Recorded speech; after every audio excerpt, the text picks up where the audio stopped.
बिस्मिल्लाहिर्रहमानिर्रहीम। हाल ही में चारसदा में एक दर्दनाक वाक़या पेश हुआ है।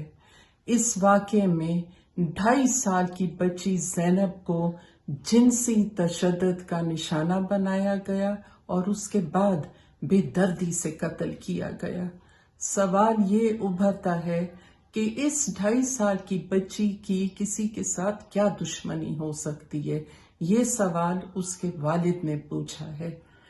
मैं कहती हूँ कि हुकूमत की जिम्मेवारी आखिर है क्या? इन दर्दनाक वाक़यों का सारा जो बोझ है, जिम्मेवारी है, वो हुकूमत को लेनी चाहिए। लॉ एंड ऑर्डर सिचुएशन की इस किस्म की सूरत हाल है कि छोटे छोटे बच्चे भी जो हैं वो जुल्म का शिकार हो रहे हैं।